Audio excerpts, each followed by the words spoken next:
Hello বন্ধুরা, তোমরা সবাই কেমন আছো? আশা করছি সবাই ভালো আছো, আমিও ভালো আছি। আজকে ভয়ঙ্কর এক রেসিপি নিয়ে এসেছি। আজ বানাবো, দেখো, ফেলে দাও না তোমরা যেগুলো, সেগুলো আমরা খেতে জানি বাঙালরা। তো এই বাঙালির রেসিপিটা ঘটিরা একবার খেয়ে দেখো বানিয়ে, যা দুর্দান্ত টেস্ট, তোমরা হাত চাটতে থাকবে। আজকে চিংড়ি মাছের মাথা বাটা করব। এটা নোয়াখালীদের দুর্দান্ত, নোয়াখালী মানে জানো তো, বাংলাদেশের নোয়াখালীর কথা বলছি।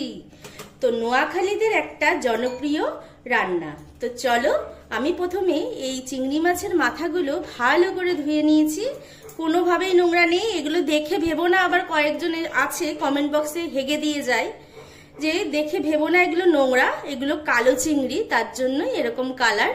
তো ভালো করে আমি নুন দিয়ে হলুদ দিয়ে এগুলো ধুয়ে নিয়েছি।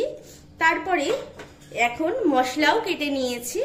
তো মাথা বাটা করার জন্য রসুন নিয়ে নিয়েছি, এখানে বেশ কয়েক টুকরো রসুন। এখানে আন্দাজ অনুযায়ী লঙ্কা নেবে, ঝাল লঙ্কা, মানে আমি এখানে কাঁচা লঙ্কা নিয়েছি, তোমরা চাইলে শুকনো লঙ্কাও নিতে পারো। আমার বরের আবার পেটটা খারাপ হয়, তো তাই আর শুকনো লঙ্কা দিতে পারি না গো বন্ধু।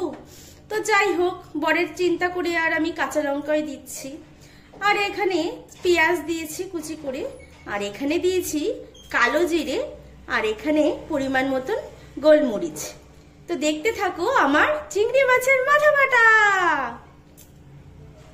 চিংড়ি মাছের মাথা বাটা করার জন্য আমি তেল গরম করে নিয়েছি। এখানে 1 চামচ পরিমাণ তেল রয়েছে। দিয়ে দিচ্ছি তেলের মধ্যে কালো জিরে ফোড়নে,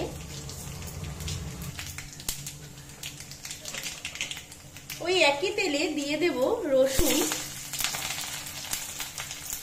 দিয়ে রসুনগুলোকে আমি লাল লাল করে ভেজে নিয়েছি। এখন সেই একই তেলে দিয়ে দেব গোলমরিচ, দিয়ে দিচ্ছি পেঁয়াজ। পেঁয়াজটাকে বেশ লাল লাল করে ভেজে নিতে হবে।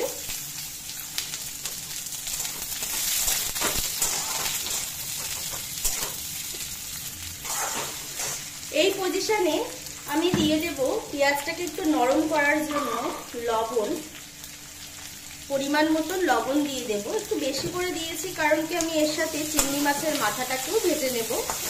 এই রান্নাটা যে এত খাইতে ভালো হয় বন্ধু, বেশ বাঙালির রান্না করলে আমার একটু বাঙাল ভাষা চলে আসে।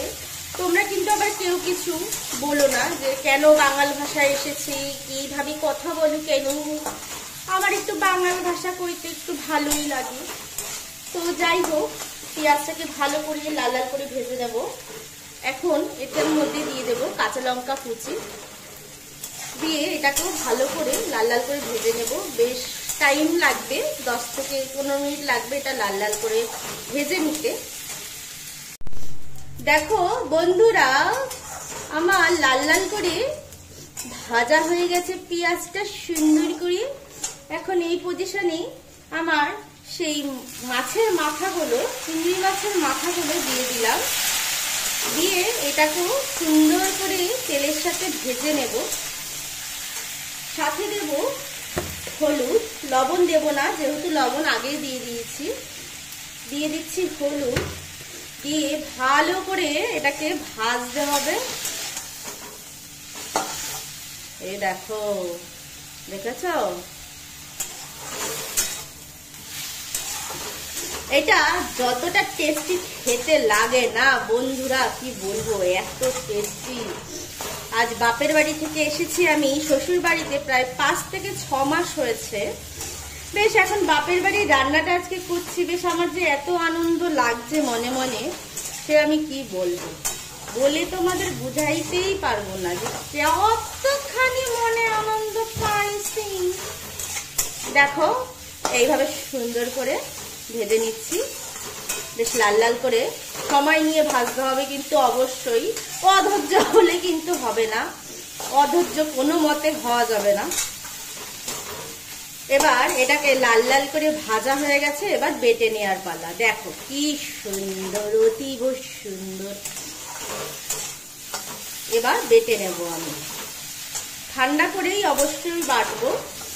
তো বেটে আমি দেখাচ্ছি কেমন লাগে। দেখো এটা সুন্দর ভাজা হয়ে গেছে। দেখো বন্ধুরা, কত সুন্দর হয়েছে আমার মাথা বাটাটা, মানে আমার না, চিংড়ি মাছের মাথা বাটা।